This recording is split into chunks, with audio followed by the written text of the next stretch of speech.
மறைந்த நடிகரும் தேமுதிக தோற்றுநருமான கேப்டன் விஜயகாந்துக்கு இந்தியாவின் உயரிய பத்மபூஷன் விருது வழங்கி சிறப்பிக்கப்பட்டுள்ளது. புதுடெல்லியில் நேற்று நடைபெற்ற விழாவில் தேமுதிக பொதுச் செயலாளரும் விஜயகாந்தின் மனைவியுமான பிரேமலதா குடியரசுத் தலைவர் திரௌபதி முர்முவிடமிருந்து அவ்விருதை பெற்றுக்கொண்டார். தமிழ் சினிமா வளர்ச்சியில் மகத்தான பங்களிப்பை வழங்கிய பழம்பெரும் தமிழ் நடிகர் விஜயகாந்த். நடிகர் சங்க வளர்ச்சியிலும் அவர் பெரும் பங்காற்றியுள்ளார். கடந்த ஆண்டு டிசம்பர் 28ஆம் தேதி உடல் நலக்குறைவால் விஜயகாந்த் காலமானார். தமிழ் திரையுலகில் யாராலும் ஈடு செய்ய முடியாத தமக்கென ஒரு தனி முத்திரையை அவர் விட்டுச் சென்றுள்ளார்.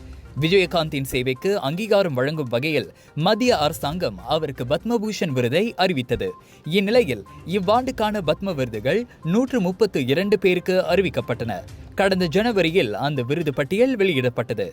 விஜயகாந்தை தவிர்த்து தமிழகத்தைச் சேர்ந்த பழம்பெரும் நடிகை வைஜெயந்திமாலா, தெலுங்கு நடிகர் சிரஞ்சீவி ஆகியோருக்கு பத்ம விபூஷன் விருதுகள் வழங்கப்பட்ட வேளை தமிழக வீராங்கனை ஜோஷ்னாவுக்கு பத்மஸ்ரீ விருது வழங்கி சிறப்பிக்கப்பட்டது.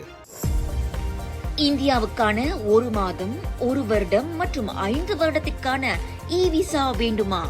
இதனை எளிதான மற்றும் விரைவான சேவையில் பெற உடனே அணுகுங்கள் ஜீனத் டிராவல் அண்ட் டூர்ஸ்.